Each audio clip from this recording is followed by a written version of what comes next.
Hey, welcome back. It's the Screen Sermon Podcast back again, and it's the Boon. I'm back, and I guess everybody already figured that would happen.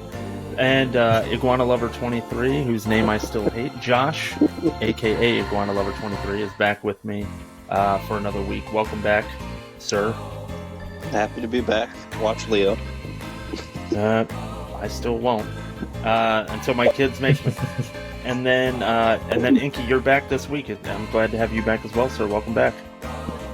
Hey, good to be back. Thank you.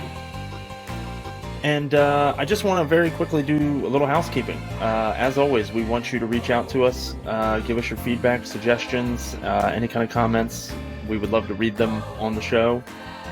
We would love to hear your film suggestions and actually incorporate them into the schedule. So reach out, screensermonpod@gmail.com. You could also reach out to us on X. You could comment on the YouTube videos or the Spotify or anywhere else that you can find us. We're looking to interact, so please do. And support Tubi also. Don't forget. Although they don't really need our help anymore, do they? Not that they ever did. But now that I'm seeing their commercials on NFL broadcasts and this partnership that they've got now with DC that you pointed out the other day, Iguana Lover. Fuck, I hate that name so much. Yeah, Tubi doesn't need our help. But anyway, it's a bunch of awesome free shit out there, and Tubi is one of the better outlets to find it. But this week we're back into the Sean Baker arc. After a few weeks ago we talked about Starlet, his 2012 film. Now we are jumping into another follow-up to the beginning of our kind of Christmas movie series that we're doing. We did Violent Night last week. This week we're doing Tangerine, which is his 2015 film. And yeah, I'm just going to say it, and you guys can disagree with me. This isn't a Christmas movie. However, we get away with it because the film takes place on Christmas Eve. And there are some Christmas imagery, and it is definitely referenced at points by certain characters. However, the film basically has nothing to do with Christmas. Would you all agree with that? Yeah, it's used as a plot device. Okay. And barely even that. I mean, yeah. The night itself is only kind of affects really one character for the most part, and even then, it feels kind of in the background. I know Baker said when they asked him about the Christmas thing, he thought it was in the tradition of those great LA Christmas movies like Die Hard and LA Confidential. Is LA Confidential a Christmas movie as well? Yep. Lethal Weapon. Fuck. Yeah. Most of not Sean Baker, the other one. Shane Black. Shane Black. Yeah. But yeah, that's, and I think he made a point too. I think his co-writer or producer had mentioned that too, like how Christmas just feels wrong in LA. So no matter what you do, it's just always going to feel like the background thing because you still got palm trees and sunshine the whole time. That makes sense. So I guess I'll lead here, and then I kind of want to do a roundtable thing just to kind of get the temperature of the room. And Cody, Inky, I think you've already kind of mentioned this before. I enjoyed this film quite a bit. Liked it. Enjoyed the writing. Enjoyed the performances and the concept. But I liked Starlet more. I'm not quite sure that I can put my finger on that, and sometimes this show ends up acting a bit like therapy for me, like film therapy. So maybe you all, as you are helping to kind of unpack, maybe it'll come to light as to why. But yeah, while I enjoyed this one, I thought Starlet was a stronger film overall. What did you guys think? Iguana Lover, you go ahead. All right. Well, I preferred Starlet as well. I think part of the reason is that Starlet had this really strong positive relationship between these two characters, with a bunch of people like bickering in the background. Whereas in this film, the bickering is the focal point of the film, and there's not a lot of. I mean, you still get some, but there's not a lot of positive interactions between our main characters. It's sort of somebody on a warpath, and then somebody else, living their life with that also happening, and then every character's journey comes together at the end, but it's still negative. What about you, Inky? I still like this one better. So far, this is still my favorite Sean Baker movie. It's the first one of his I ever saw. I think I mentioned that at the beginning of Starlet, but yeah, me, it's just the word I keep using in my head, at least, when I think about this movie's energy. And I mean, it's just got this palpable, like, unbeatable energy. And granted, it changes over the course of the film. But I remember that was one of the first things that grabbed me when we see Alexandra and Cindy walking down that street. At first, it's just Cindy, then Alexandra follows her, and it's just playing this thumping ass hip hop music. Yes. And like the angle on the camera and everything's super saturated. I was like, I'm into this. Mm-hmm. Like, I'm watching this so hard right now. And but yeah, to me, it's a little bit less on the surface, I guess, kind of. What's the word? I can't quite get to it. The emotion, or at least the kind of, I guess, more sensitive emotions, are a little bit more underneath. Like, we're just from the opening scene, we know exactly what the plot or the main plot is, and we're right off to it. Yeah. And I kind of like that it starts off a bit more harsh, and that you work your way towards the end to find a little bit of that deeper connection between a couple of the characters. Yeah, I think that there is a slight similarity in terms of, like, I think about Cindy, who is, I guess you would say Cindy's the main character. I feel like it's a two-hander, to be honest, but I mean, is. You're right. Yeah. Yeah. Because Alexandra, a lot of the things that take place in this are revolving around Alexandra, and her journey, and kind of her wants and dreams and desires, and how they are affected by Cindy's behavior and things like that. And I think that's what it was.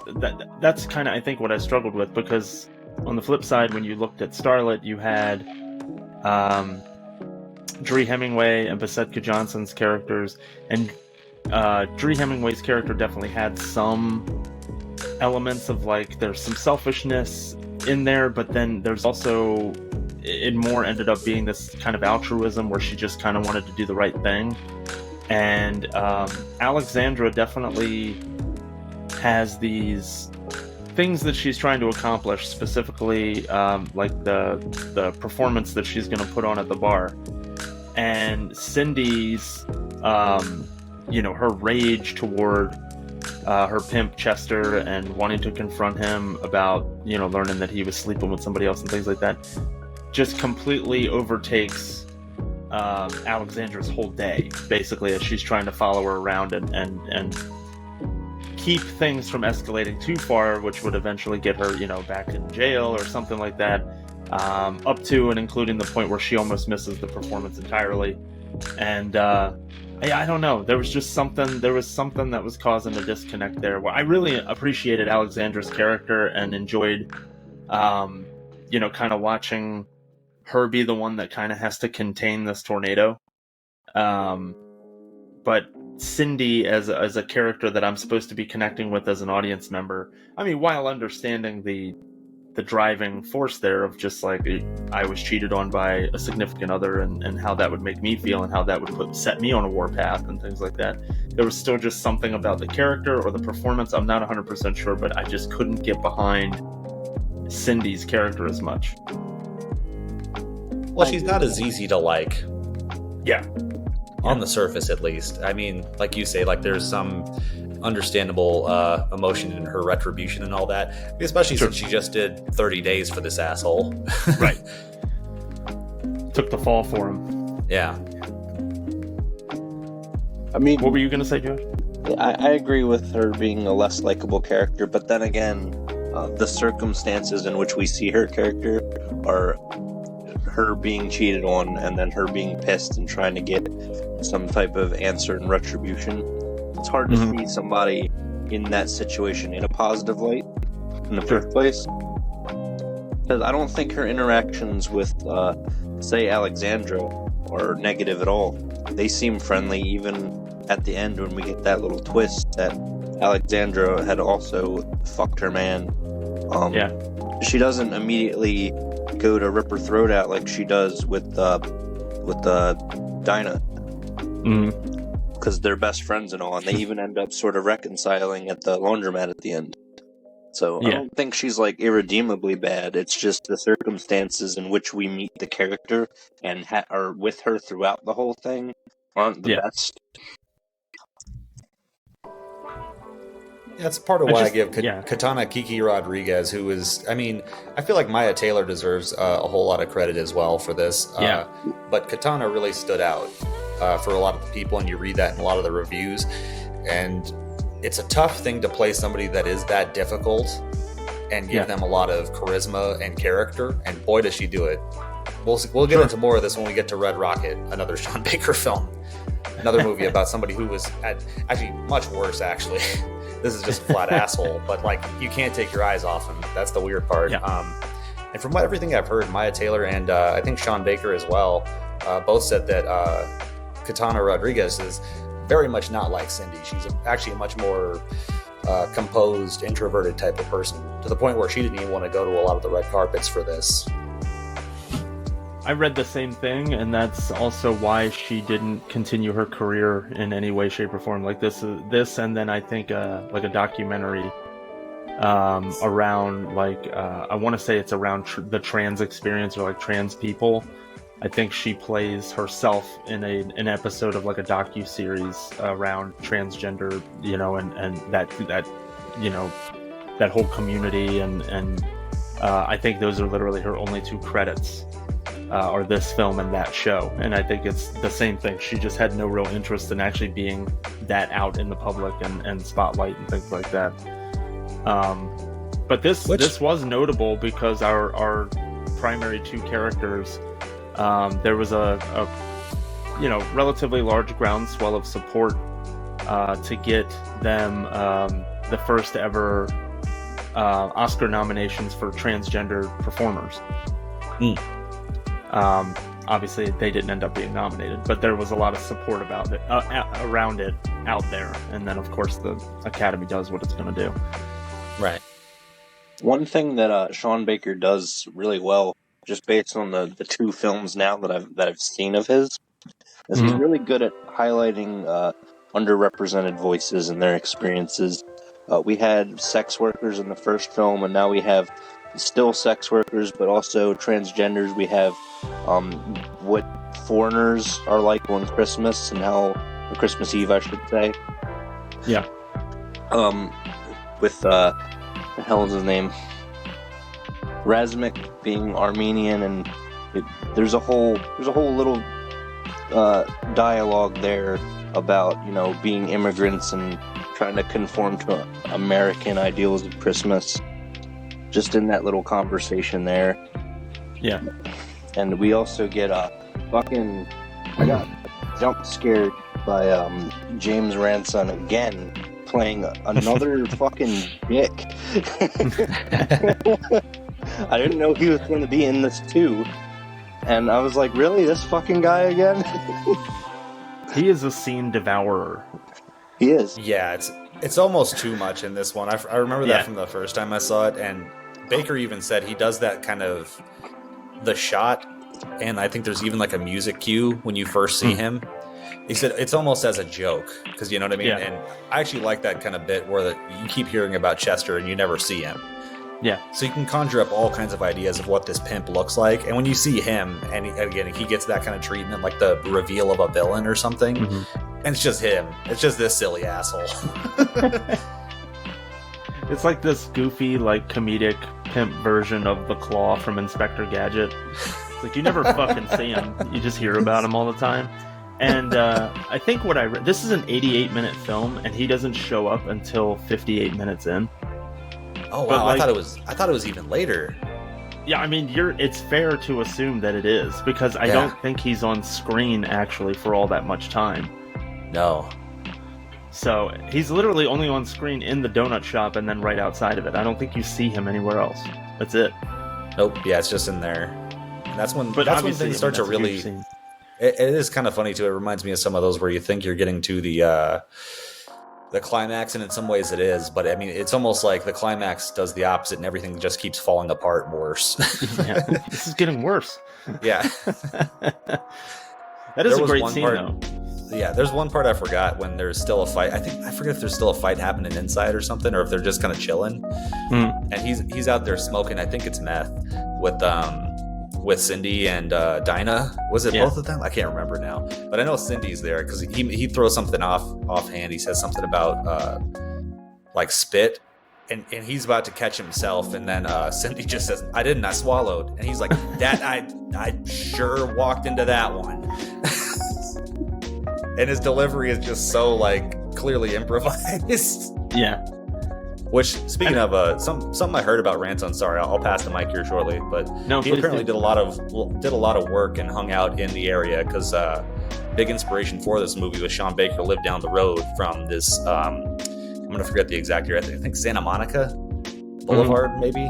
I can't remember the street right offhand, but where the actual donut time is, and that's kind of what inspired him to make the movie and get to know some of the people down there. And I guess Ransom spent a lot of time with the people that are on those streets and kind of got a little bit of inspiration from them and really tried to inhabit some of that. So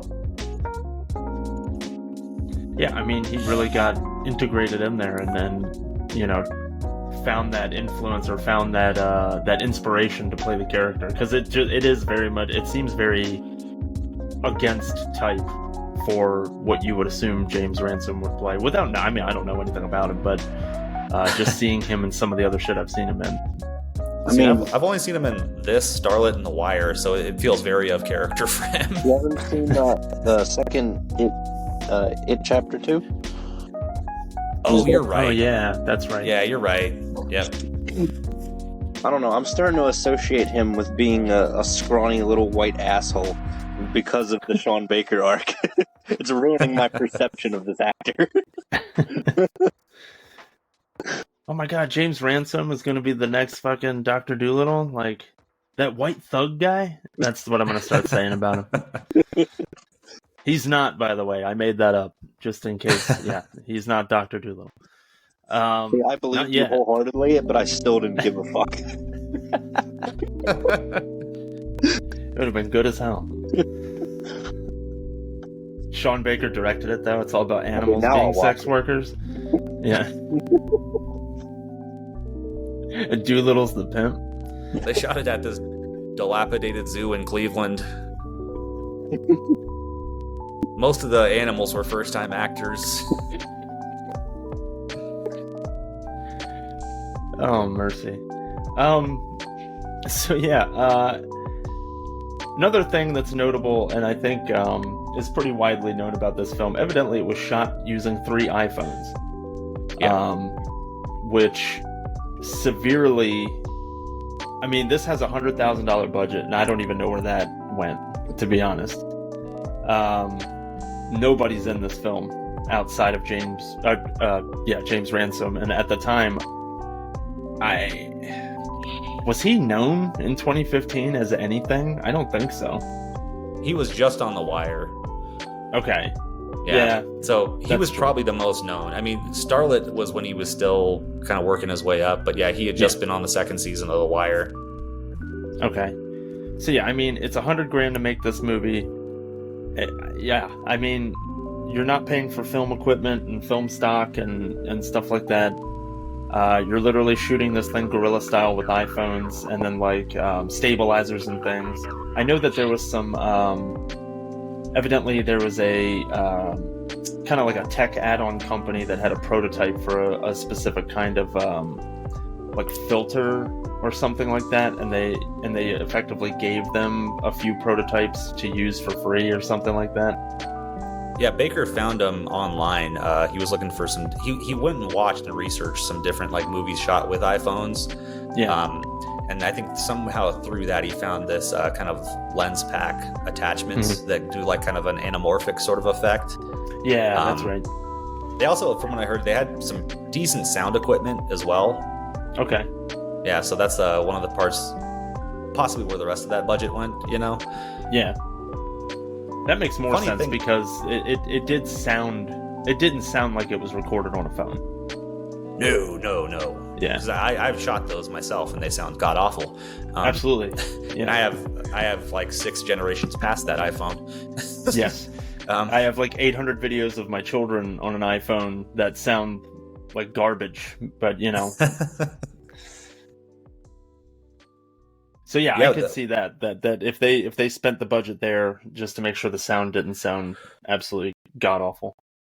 Well, one of the funny things I hadn't thought about because iPhone, everybody calls it the iPhone movie, which I kind of hate because I think it gives a lot of short shrift to a lot of other great things about the movie. Sure.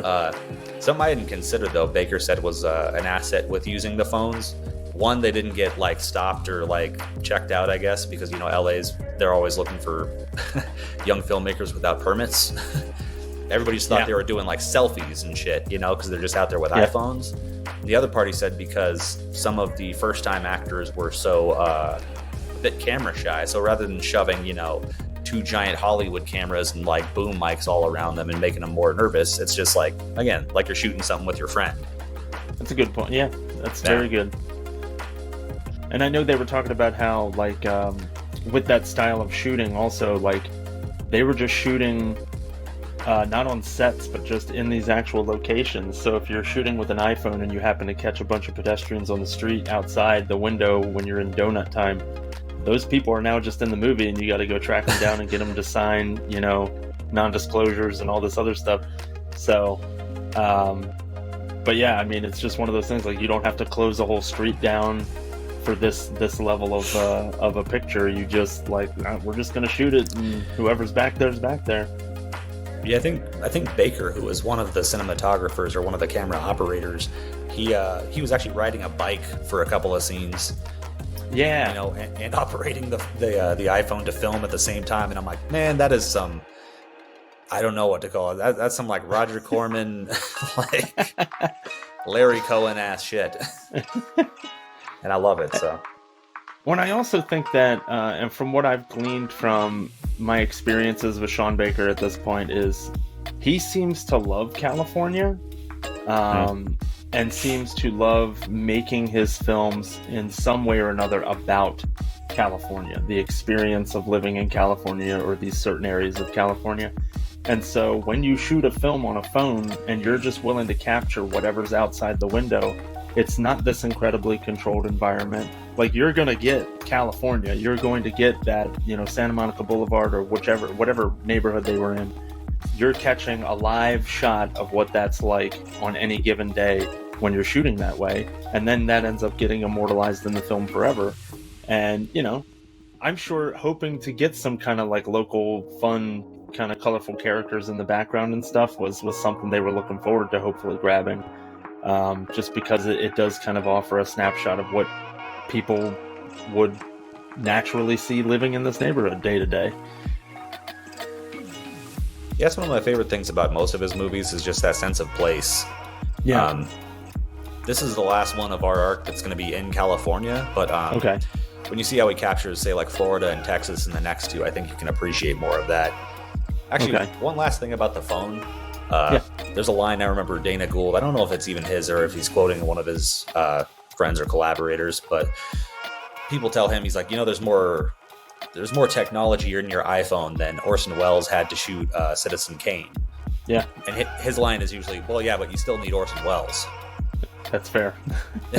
And I'm not saying that Sean Baker is like, on par with Orson Welles. Yeah. But he clearly knows what he's doing with an iPhone. Absolutely. Going back, again, as somebody else who has tried to shoot movies on iPhones, it takes more than you think. And then another thing I wanted to point out, just because I noticed it, Starlet and this film had the same thing where it opens on a flat surface. So Starlet had the wall in Dree's bedroom, and this film has the tabletop in Donut Time, and then slowly but surely it's just kind of this static shot of a flat surface. You're trying to figure out what the hell you're looking at, and then there's music over it, and then eventually, or ambient noise like in the background and stuff like that, and then eventually like people's hands will slide into the shot or something like that, and then like your title cards and stuff like that kind of start to come up over it. I don't know if that is something that continues throughout his his career? Is that something that he keeps doing? I don't actually recall. Like, I didn't even remember that was the opening of this. Just that the Donut Time tabletop. Yeah, and it was funny watching it so shortly after Starlit. I did notice that too. They're both kind of just yellow flat surfaces. I mean, in this one we get that little hole, so I had to even check myself. I'm like, what are we looking at right now? Right. I remember the opening conversation, but I didn't remember this part. Yeah, because part of me was even thinking, I was like, is this another wall? Like, is that what he does? He just kind of starts on a wall and then kind of pulls back from there? But no, it ended up being a tabletop. But I still thought it was pretty novel.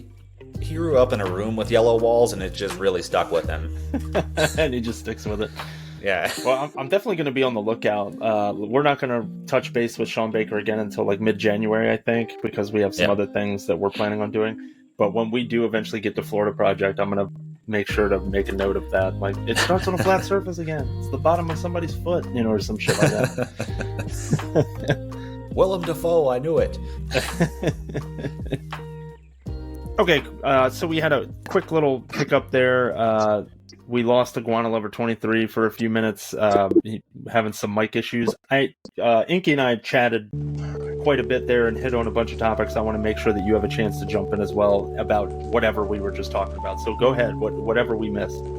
Oh yeah, when you were talking about how the film was made and filmed and all, that unfortunately, Inky, that I knew this as the iPhone movie that he did because I knew one of his movies was filmed on an iPhone, and I think because of that, and because when the whole time I'm watching this, I had to keep reminding myself that.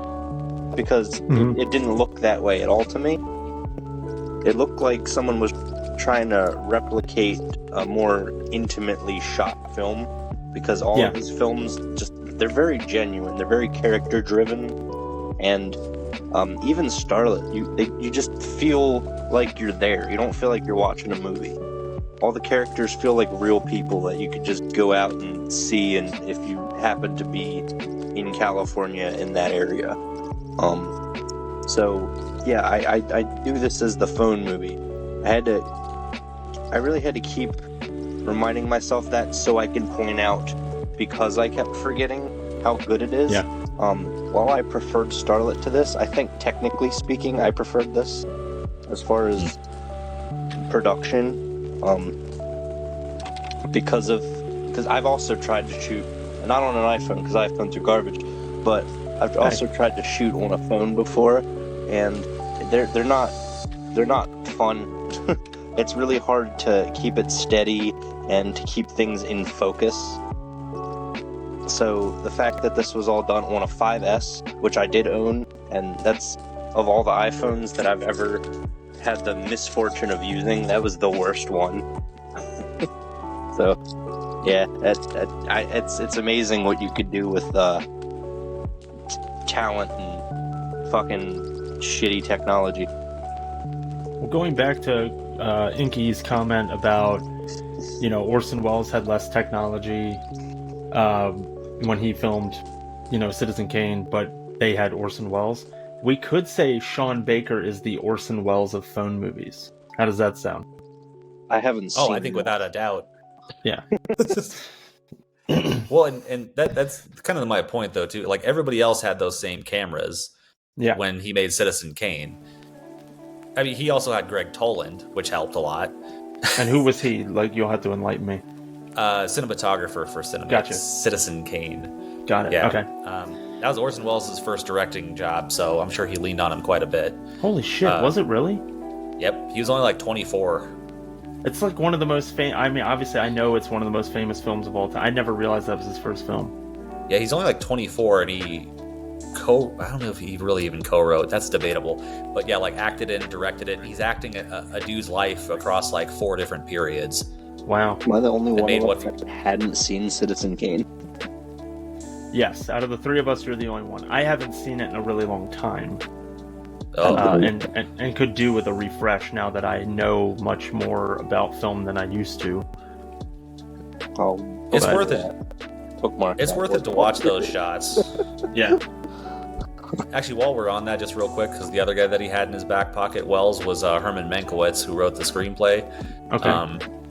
And there's actually a David Fincher movie came out a couple of years ago called Mank, where Gary Oldman plays him, and it's all about that time in his life. Yeah. Okay. Great fucking cast. It's got Oldman. It's got Charles Dance. Plays William Randolph Hearst. I'm in already. Oh, dude, just check it out. A lot of people were kind of like mixed or didn't like it. I fucking loved it. So I'd be curious to hear your take. Do I have to know anything about the man that it's about to kind of get what's great about it? Because I don't. Hard for me to say. I got a big kick out of it because I know a lot of the names. Yeah. You know, it's got some of those things. Where it's like, it's SJ Perlman, who doesn't play a huge part, but they mention him. I'm like, oh, fuck. And then, everybody else goes, nerd. Old nerd. Anyways, but yeah, so, sorry, small sidebar there about no. a movie most other people didn't like. I'm a Fincher guy, and I'm a Gary Oldman person, and I love Charles Dance as well, so... Oh, yeah. I'd be all about that. Yeah, but back to your point, though, too. Technology is what you do with it, Mm-hmm. How many movies do you see that are, $100 million budget and are just kind of flat and underwhelming? Yeah. So most of them. Yeah. It's just... There's no heart. It's just like, damn, it's just one... candy-coated turd flying at another candy-coated turd in high def, and it's great, but I don't care about it. Till they have to join together and fight the big swirling garbage pile in the sky. Yeah, exactly. Yeah. It always ends up being some kind of fucking weird evil cloud. Like, why they couldn't figure out a way to give this thing form? Fuck. I heard in the Fantastic Four movie it was just because they couldn't afford to do Galactus. Yeah. There was one reason. This movie. Thank you. There was one fucking reason I saw the second one. Yeah. And I'm like, Silver Surfer's in here. There better fucking be Galactus. And Yeah. Nope. Weird It's a clouds cloud. with. Yeah. This is the fucking dude from the Trolls movie that fucking makes fun of Branch. I know that's probably a thing only I get, but that's okay. If I want to see people fight clouds, I'll go watch Helen Hunt and Bill Paxton, okay? And Philip Seymour Hoffman. Thank you very much. That's a fantastic movie. First movie of his I ever saw. Probably for me too, actually. Where he's talking about the suck zone. Anyway, speaking of suck zone, no, I'm kidding. The car wash.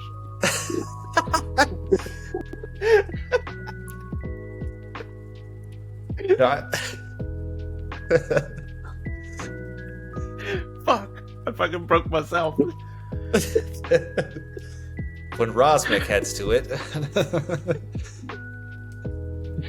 No, actually, I had one last little thing on the visual touches of this movie, and you'll see it. I feel like Baker grows in this aspect, and that's one thing I definitely prefer about this. I think similar to Iguana Lover, to Starlet. He's got a lot more sense of mise-en-scene. He's got a lot of cool angles. That saturation adds a lot. So yeah, his visual grammar, maybe not even his grammar, just his ability to execute it really takes a step up for this one. And to me, it's still, even though I think he gets a little bit better as the movies go on with that visual touch, this one still has my favorite. I mean, he just really captures that neighborhood so well, the angles, that saturation, and just that slow turn to night and everything. Like, you just feel like you're right there. Like, I can smell the place, Yeah. Like, I feel like I'm walking down the street next to these people, which is pretty amazing. Gives me that good feeling, like a good 70s movie, too, Sure. Absolutely. Like French Connection or some shit, where you're like, oh, fuck, where am I? You can smell the cigarette smoke. Must be in Boone's old bedroom back in the day. Yeah, no kidding. Just to fucking turn that place into a pool hall. One of the things that I wanted to kind of circle back to that you had mentioned was when you get kind of Cindy's opening, just like death march after she learns of Chester's, cheating ways and stuff like that. The music in this movie is phenomenal.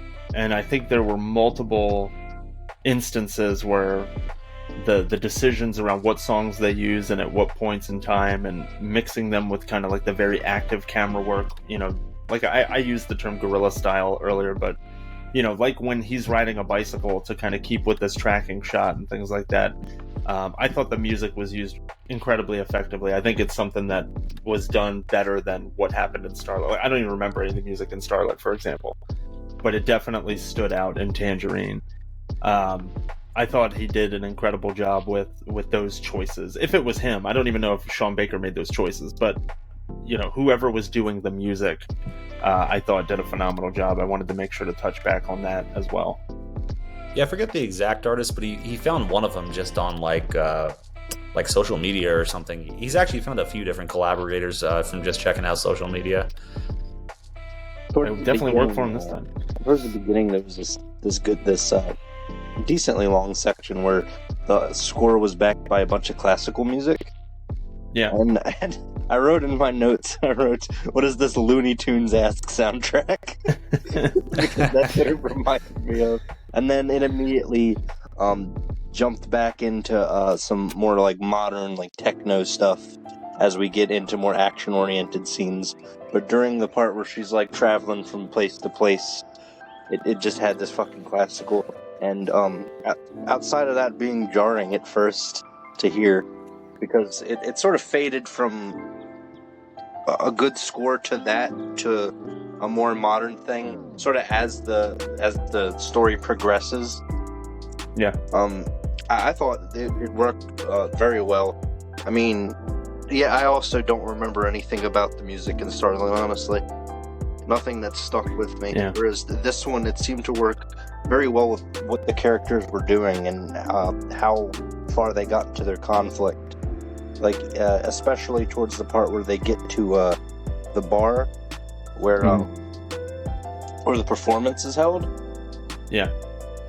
Mary's. And then Dinah starts fucking smoking meth with Cindy in the bathroom.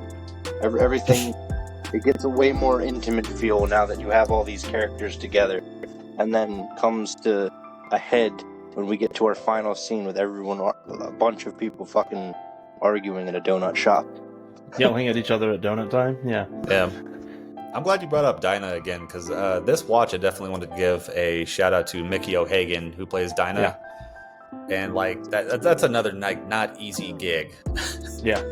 And man, I thought she just killed it. I mean, she's actually like very funny in some scenes, like when they're riding in the bus away from Alexandra's performance at the bar. And she's just like, can I just be honest with you? Like, that's just, it's like, it sounds like old people music. And then when she starts to go into it, it feels like a riff where she's like, listen, okay, I know some people in the music industry. I sing. It's like this woman who's been drugged through the streets and had her ass whooped for like the past 2 hours. She's got one shoe. Yeah. One shoe this whole time. Well, I think that whole sequence where she was being dragged down the fucking boulevard was amazing. Yeah. Yeah. Then he just sits her ass down on like a park bench, doesn't she? For a sec, yeah. Not a park bench, but like a bus bench. A bus stop, yeah. Yeah. They just kind of like drags her onto the fucking bus and is like, sit your ass down. I'm sorry. Cynthia would not want to get on her bad side. Oh yeah. Well, and to that too, like not to skip ahead too far. I know we don't always go chronological with these, but another scene too, like really drove a lot of things home because it does get very manic, kind of the energy of it. And again, there's a lot of humor. Yeah. But like Dinah's walk all the way home and then doesn't even get to go inside. Yeah. And her hotel and her home's this tiny shithole motel. That really kind of drove it home too. I mean that, and then seeing Cindy and Alexandra, you know, like at the end as well. I'm like, okay, yeah, there's actually a lot of heart behind all of this. Is crazy and as combative as parts of it get. Well, and so what I got out of that was, I think my biggest takeaway, honestly, for this film was this community. Like, there's this sense of community amongst, I mean, for lack of a better way to explain it, in this small little, you know, a couple of blocks area, it's known to have transgender sex workers. But all of them know each other. They're all familiar with each other.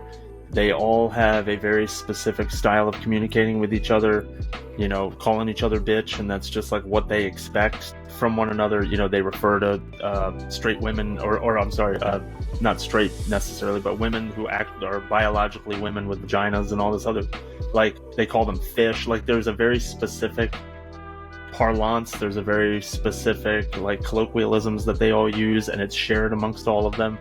There is this sense of community, but what I also kind of, which is why, like, they hold each other up, right? They support each other. Like, Dinah is this bitch that slept with my man and all this other stuff, but when things kind of break down to brass tacks and we're, you know, off in a place together, like, I'm gonna touch up Dinah's makeup for her, and, you know, and be there for her, and we're all kind of in this neighborhood together, we're all there for each other at the end of the day.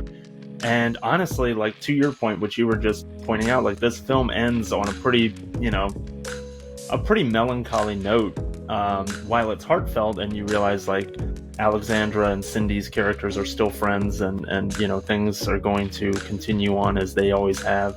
But it's like, but what does that mean exactly? And that whole sense of community, and that whole sense of, like, this culture that exists in this, like, 2-block radius, you know, I feel like a lot of it exists on the drama, and, you know, the people yelling at each other and having arguments at donut time, and the police are going to be called, and all this other stuff, and you know, oh, Razmik's coming, you know, and you know, I'm gonna take him to the fucking car wash, and all this other stuff. Like, all of the things that you're excited about in your day are around this drama, and are around this potential danger, and all that other stuff.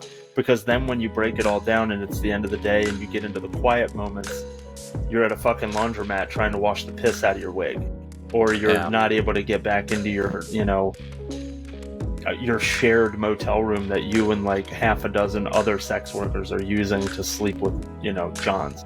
That place looked fucking gross. Those people. Oh, it was so nasty. Yeah. Every single person in there looked disgusting. Yeah. I love the one dude though. Should I call the cops? That's another one of those things too, where it starts, like you say, like, it just feels like something out of a horror film at first, and yet like somehow you find some kind of, like, little bits of humor at the end there. Like, that scene, like, I swear to God, Rob Zombie could have shot that part. Right. It just looked like people he would cast. Yeah. Walking through a whole house and having to walk past different people fucking, and be like, where is Dinah? And having each person go, oh, she's in the next room. So you have to go through this fucking labyrinth of disgusting, skinny, fat people. Fucking skinny fat. You know what I'm talking about? That one's a melted candle. That one. Fucking in between, but, like, they're skinny, but they got a belly. They got some fucking chub to them. The fucking it looks like it smells like cat piss, but there's no cat. It just fucking the walls just reek. There's a yellow tint on the carpet. Don't know where that came from. You put your arm in something and it's sticky. Like, this might be a pull just for Josh. It's like Rebecca Romaine's apartment in Friends. Yeah. Like, who's like, you say, and you just put your hand down somewhere and it comes away sticky. It just reminded me of that. Because I can just picture myself in that fucking apartment. I've lived in that apartment. No, not quite. In a fucking slum. But yeah, I mean, that scene is disgusting. Lived in it. Yeah. Oh, I've definitely hung out in that apartment. I've also hung out in people's cars that look like that apartment. I probably owned one of those. I don't remember yours being that bad. You fucking, okay, good. Wow. Half-eaten. If that's fucking, not that bad. Find a half-eaten fucking fruitcake from Christmas on the fucking floor, covered in a thick layer of mold, but it's July. Next thing that I wanted to touch on. 4 cigarette butts in it. Outstanding. Kind of the last thing that I kind of had written in my notes that I wanted to make sure to touch on, and then after that, you guys, of course, can take it wherever you want. I just wanted to kind of get some input from you all. Why is this movie called Tangerine? No fucking clue. Cody? Baker's, the one thing I found Baker talking about it, he said it was the title that everybody agreed on, which is such a non-answer. Yeah. And I guess they were just batting the titles around. I'd never heard too many filmmakers say this. He's like, but I don't know why we feel such a, directors that is, I guess, such an imperative to name their works. Like, you can have a painting, it's just like, yeah, red on white, number 9. Yeah. But yeah, somehow Tangerine was one of the ones they were batting around. He said he thought it reminded him of Christmas because he used to get those in his stocking. Okay. The actual and then, yeah. It's fucking weird. Yeah. Were they frozen, and was he meant to beat his siblings? Yes, that's how they decided who got the other presents. Apologies if that was like super dark. I don't know. Tangerine Lover 23 is gonna fucking comment, being real pissed. Ah, damn it. So the only things that I can say about it are that I noticed a couple of tangerines or things that could have been tangerines in the film. Sorry, Inky, what's up? I see you laughing. I don't want to cut it off. I need to know. So this is very stupid. This is almost as dumb as the suck zone. But when I thought of Tangerine Lover 23, that made me laugh all over again. Sorry, go ahead. When I thought of Tangerine Lover 23, like much like the title of this film, you go, yeah, but why Tangerine Lover 23? Like, oh, I love that movie. Like, oh, okay, cool. But why 23? Because he's the fucking GOAT! Fuck LeBron. And you're like, wow. It's amazing. Oh, that wasn't stupid at all. Okay, good. The one thing, there was a couple of instances, very small. First of all, Alexandra puts a car air freshener in Razmik's car, and it's oranges or it could be tangerines. Yeah. Scented. The other thing I noticed was, and so a lot of it I feel like centered around Razmik. In his home, when you're kind of witnessing his like family dinner on Christmas Eve and stuff like that, there's a bowl of what could be tangerines or oranges on a table at one point that I noticed in the background. But at the end of the day, the only thing that I read about it, so I didn't even read this thing about like they didn't really know what they were batting around in tangerines, just what they agreed on. I didn't even read that. The thing that I read was it was a reference to the California sun, like during a certain time of day, like I think when it's going down, like around sunset, it's the color of a tangerine. And that's the one thing that I read about it. I think he mentioned that in that same interview, and I think that was more other people's estimation of the title. Okay. But, yeah. It's kind of like what's in Marcellus Wallace's briefcase. Yeah. The making of documentary is called Merry Fucking Christmas. That's awesome. Wait, what? The making of documentary with all the behind the scenes footage is called Merry Fucking Christmas. Fuck, I wish I'd seen that. I didn't even know that existed. Neither did I. It's probably on the Blu-ray. Well, I wish I owned the Blu-ray. I watched Me too. this on Canopy. Thank you for having it available, Canopy. And Tubi. And was it on Tubi? It was. Oh shit. Well, I watched it on Canopy. Whatever. It's fine. So yeah, I don't know. I don't really know what it's a cool film. I really liked it. I am still imbued with the same enthusiasm toward Sean Baker's work as I was when we came out of Starlet. Like, even though I don't quite hold it up in the same regards in like as a film, I guess I just didn't like it or appreciate it as much, but I did like it and appreciate it. But yeah, I mean, what am I missing? What else is there? Were there any other topics that you all wanted to make sure to bring in? I think we've kind of danced around him a bit, but the character of Razmik, I mean, who is more outsider than some, but not... Oh, here we go. Oh. Okay. But yeah, Razmik, who, as I was saying, like, partial outsider, but is also a regular patron of Alexandra's and especially Cindy's. and just the actor Karen, pardon the pronunciation, but Karagulian, who we also got to see in Starlet. He was the porn director, right? Yes, or the producer. Holy shit! How did I not realize that? Yep. Sorry. Go ahead. I think he's been. I think he's been in most of Baker's movies. Yeah. Damn. I mean, he's kind of a hinge point, if you will, because he is our connection more to like the more in the older form of this term, like the straight world, you know. Yeah.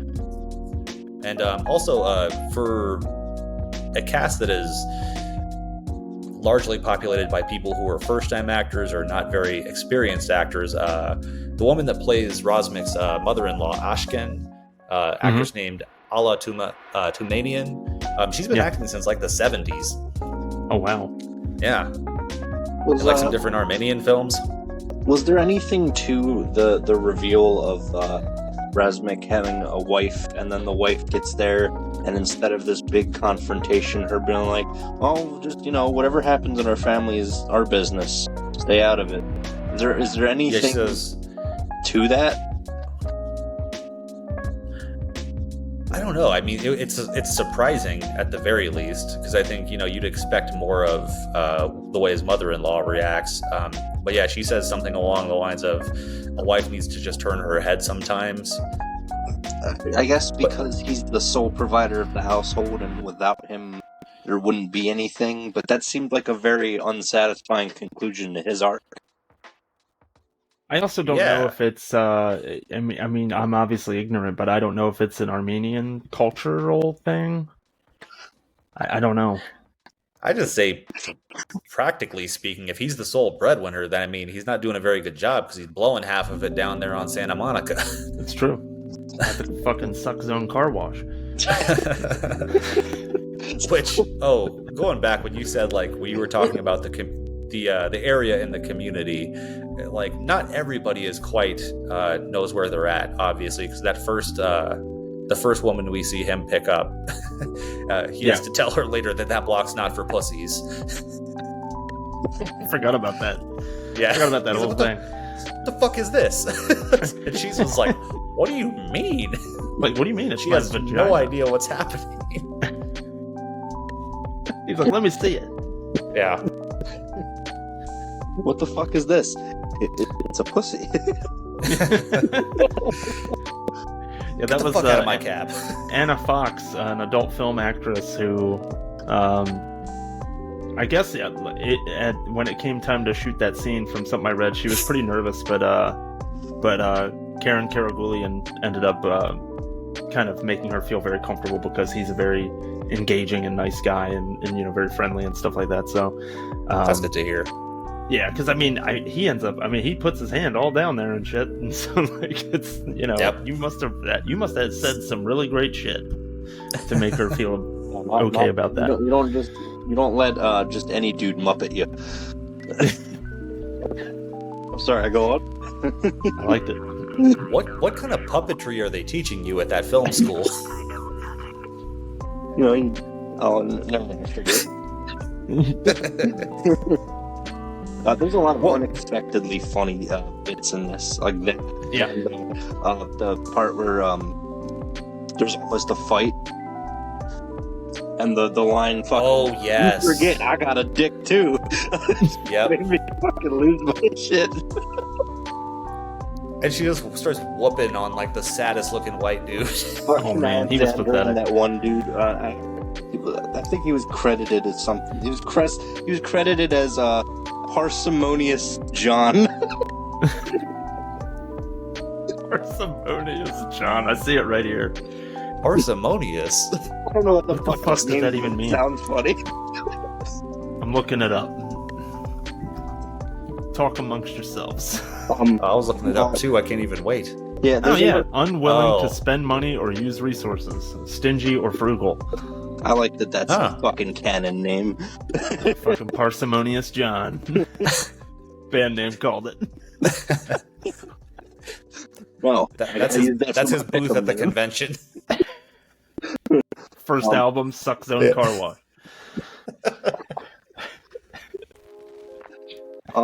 The last thing I had in my notes is that it does highlight some of the issues that trans people face with Sure. some social commentary. I think we get that twice in the film, with the most blatant one being at the end, where Cindy's trying to look for work, and a bunch of dudes pull up and just throw piss at her, insult her, and drive away.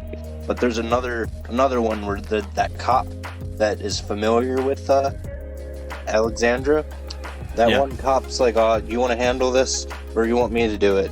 And the other cop's like, you go ahead. And when the cop is talking to the other cop, Alexandra's referred to as Alexander the whole time until the cop gets out, and then he switches to using the feminine name. Right. But behind closed doors, they're not support. They see it a different way. And then as the conflict goes on, you see the cop go back to Alexander. And I was surprised that there wasn't like some sort of line like there, like about being misgendered and all. But then again, this was back in 2015, and Alexander's got other fucking problems going on. So yeah, but people not giving her fucking money. There you go. Yeah, being parsimonious and shit. Yeah. Word of the day. And I did want to point out, like, maybe you folks have noticed that we didn't spend tons of time talking about, like, the trans things going on and trans issues and stuff. And I can tell you, at least, from my personal perspective, I'm completely fucking ignorant and would not know where to begin. And so I tried to just present my comments and information about the film itself rather than maybe some of the issues that it was trying to highlight. All that we could say is check the movie out, and you'll be a little bit, and then look into some of those things a bit further after the fact. And but yeah, I just didn't feel qualified to do that. I read one review, I'm going to forget the site, but it said I guess it was kind of a traumatic watch for them because they had kind of lived that kind of lifestyle for a time. For that, I could definitely see that. I mean, much to your point as well, I don't feel fully equipped to really comment on those particular aspects of the film. I'll say this: I know Baker himself and his collaborators went specifically to the LGBT Center in Los Angeles there, and as he has before, helped build the story with some of the stars, Katana Rodriguez and Maya Taylor in particular. And they knew a lot of stories, had heard some, had lived around those streets. And so very big, very open to him. And to me, it just speaks to the power of, say, film or fiction in general. I mean, this is not a place I've ever been. Probably wasn't a place I would have ever even thought to go or known about before this movie. And again, lives and lifestyles that I really wasn't that familiar with. And I felt so much for all these characters. Definitely. That was one of my biggest takeaways this to watch was like, man, I felt about every emotion I have watching this movie. Not in equal volume or frequency, but man, I just felt a bit of everything, which is can sometimes mean that a film is scattered. In this case, I just think it's a very perceptive movie, and you can kind of feel that collaboration too, I think. One offhand thing I had never even considered, though, this must have been from a writer in Los Angeles, but almost nobody has a car in this, which is kind of weird for LA. They're all walking, taking buses and cabs, which you don't usually think about. It's more of a New York way of getting around. It's a South Baltimore thing, too. You make it happen, Yep. What was I going to say? The only note I had about that part, because again I'm not qualified to speak on all that, is that it did win the GLAAD Media Award for Outstanding Film. So it won an award or two. I think it won more than just that, but that was the most noteworthy one that I pulled. Final two notes. What was that? Oh, sorry. I was just saying, to your earlier point too, this was 2015, and I think to show any kind of actual trans actors in a film was a pretty big thing. You didn't have Jared Leto out there playing a trans person, right? And also to show them in a more warts and all way, I thought was kind of big of everybody involved. Yeah, and not showing them in a comedic light, like they're not used as a punchline. Yeah. Because I know a martyr or something. Yeah, like films like Mrs. Doubtfire being reevaluated sort of get shit for essentially making that the whole punchline of the movie. Yeah. Right.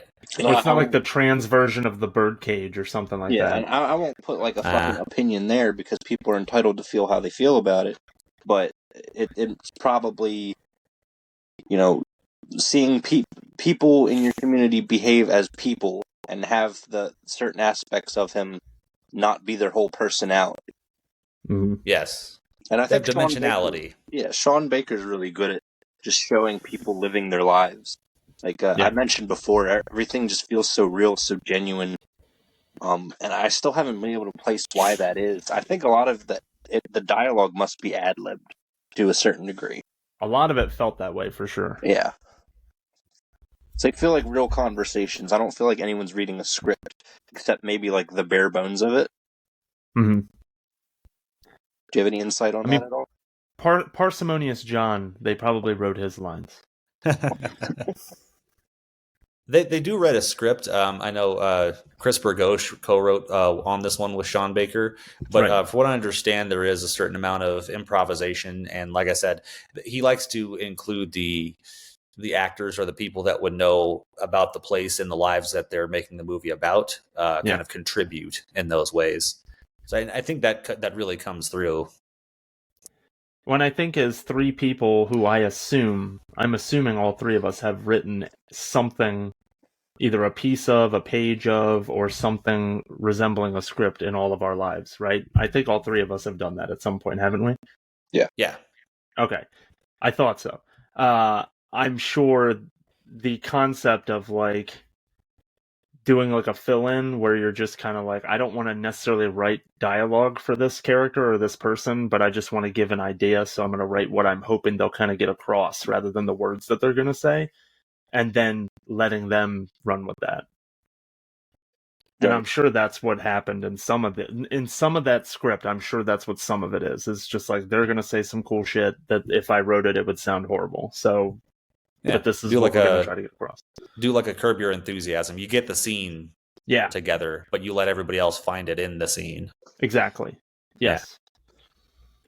Yeah. It felt like it was a lot of that all over both this and Starlet, honestly.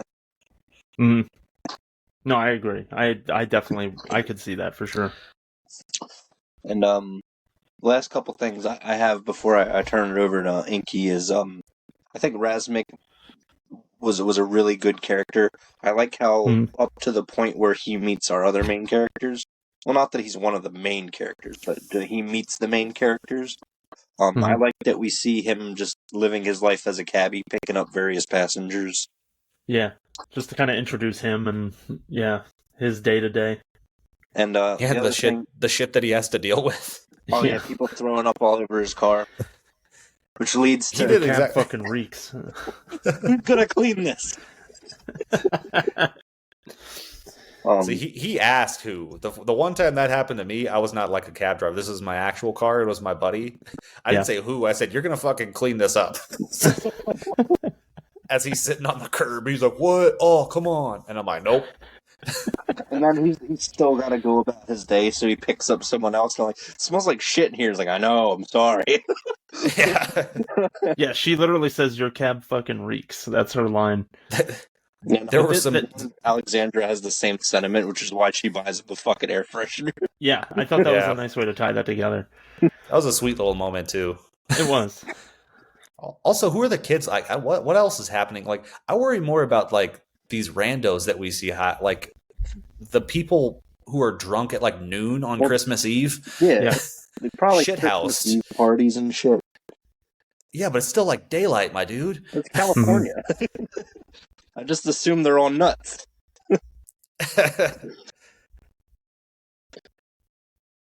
The only other thing I had written down is I know that Mark Duplass tried to throw a ton of money at this and then wasn't able to at first because Sean Baker was busy doing something else, and then eventually he went, hey, is that offer still on the table? And he was like, yeah. So he executive produced this. I think he's best known to maybe Boone, but me at least, as the writer and star of Creep and Creep 2. If you haven't seen Creep, watch Creep because it's fantastic. Yeah, I have not. It's great, and you get to see his dick, so Well, hey, take him I'll down to line the right old up. fucking car wash. Yeah, Duplass. Duplass brothers in general. I mean, this is something most people will know, but like very instrumental in that kind of era of indie film. Yeah. They're figureheads in the indie film community because of how much they support the arts and up and Yeah. comers. So what about you, Inky? Did you have any lingering notes that we haven't hit on? I don't really think so. Okay. I think we've done a decent job. I think we've done what we can. I mean, like I said, without stepping into the just realms of things that we, it's not our wheelhouse to be able to talk about certain aspects of. Those are topics for somebody else with a different podcast. Yeah, and but yeah, I mean, talking about it as a film and how it's shot and how it's acted and how it's written. I mean, I feel like that's our responsibility, and that's what we did, and made a car wash joke or two, and fucking call it a day. So but but but I very much appreciate you guys coming on and continuing the Sean Baker arc with me this week, and of course, we very much appreciate you all out there listening to the show. We have a good time doing the show. Would love to interact with you all, folks, as well, and just kind of add to the experience. So, as I said at the top of the show, we'll go ahead and just bookend it. screensermonpod@gmail.com. Comment on the YouTube videos. Reach out to me on X and things like that. We'll connect there. But yeah, for the Screen Sermon podcast this week, it's the Boone. It's Iguana Lover 23. Thanks a bunch for being with me again, Josh. Thank you for having me. I look forward to our last Christmas episode. Yes, sir. And Inky, it was nice to have you back this week after, what was it, I guess 2 weeks away. And we're doing Rare Exports next week. Are you going to be on next week, sir? I don't believe so. Okay, I wasn't sure if you were or not. Okay. Yeah. So yeah. But yeah, good to be back. Yeah, it was nice. It was nice to have you back on and get your insights on all these things. Get the hell out of here for 2 more weeks. So yeah, we're gonna wrap up Christmas, the Christmas kind of series that we're doing next week with Rare Exports. We wanted to do a foreign language Christmas movie, so that's what we're doing. And then we'll do coming soon for January, and then we're finally gonna get Josh to watch Terminator and Terminator 2. So that's kind of a little snapshot of what's coming up next. So we'll speak with you folks next week as we'll continue putting these out. Also, for those of you who saw the first 2 episodes of Screen Sermon Plays, as I go through the first series for Super Mario RPG, I'll keep putting those out periodically. There's no real set schedule. I'm just going to keep doing it until eventually I beat the game.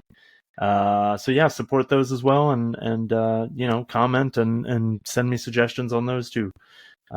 But until next week, thanks a bunch for listening, and we'll talk to you all later. Watch House. I won't. Watch Leo.